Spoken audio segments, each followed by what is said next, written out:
New York State Democrats posed with a poster of a plane with the words climate change on that plane, aimed right at the World Trade Center, the Twin Towers.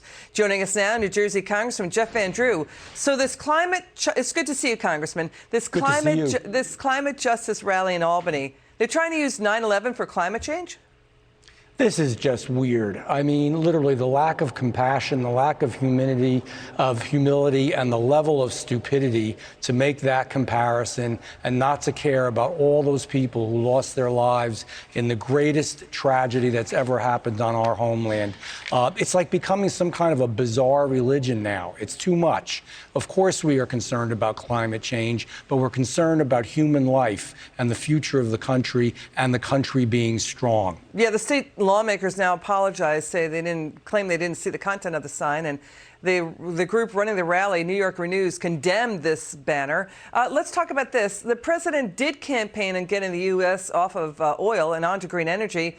Is now the time to do that? The Democrat senators are saying no. This is not the way to do it. I mean, what he's doing, you know, I'll be honest with you. I think he is a feckless and weak leader, and every single thing he does, every single day, there's a new level, quite frankly, of stupidity that goes along with it. So when he started out in the beginning and did his executive order and said that he was going to reduce, you know, energy and reduce our energy presence, especially fossil fuels, that was a huge mistake. All that he's done has not only created the problems that we have with the price of gasoline, it actually has created the problems that we have literally with Russia, because Russia recognizes that we're weaker now. They recognize that we have our knees bent down to them, to China, to Iran, to Venezuela. I mean, why would we ever do this when we have the potential in the United States of America to be #1 in energy? And we were, Liz. Yeah, now they're talking like they're pro-energy, but they shut down leases on new leases on federal lands. They encourage Wall Street and banks to divest from fossil fuel companies. They installed antagonists at the EPA, the Federal Reserve, the Department of Interior. The Transportation Secretary, Pete Buttigieg, talking about the Keystone Pipeline, said, quote, "We need to make sure we're not galloping after permanent solutions to immediate short-term problems." He says the fix is more permanent electric vehicles when the U.S. power grid is fueled by natural gas and oil to make electricity. Do they even talk like they know that?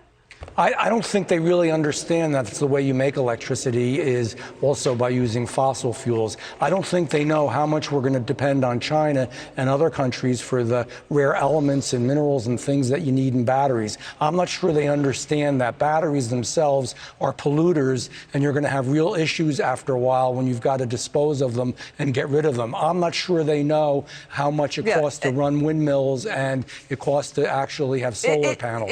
Let's be realistic. Yeah, the polls show voters are getting angry about this. The White House keeps whipping fastballs by the American people.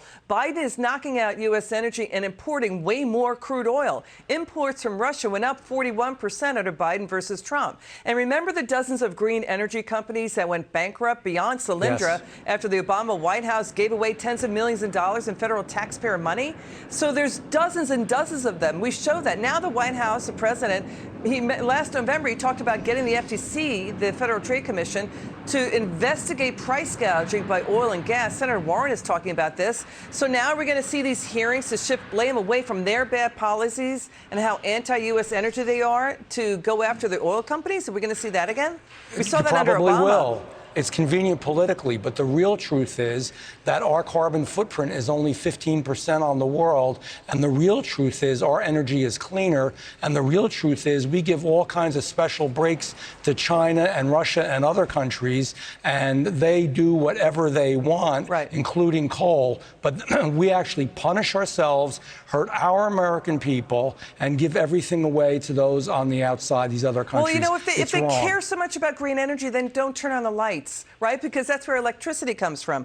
I got to tell you, when we had that Democrat-led House oversight hearing last fall, and California Democrat Ro Khanna asked oil executives here, are you embarrassed as an American company that your production is going up while Europe's production is going down? Congressman Jeff Van Drew, that's when we knew that was a turning point, that we were at a new hinge point in U.S. history where the Democrats are just going to go full down the road with green energy when the infrastructure is not there. Final word. Look, we can use nuclear energy. You have to use some fossil fuels, and we can certainly work on, recyclables and other energies that, are renewable. But we have to do it without killing and hurting the American people. Got it. Congressman Jeff Van Drew, good to see you. Come back soon.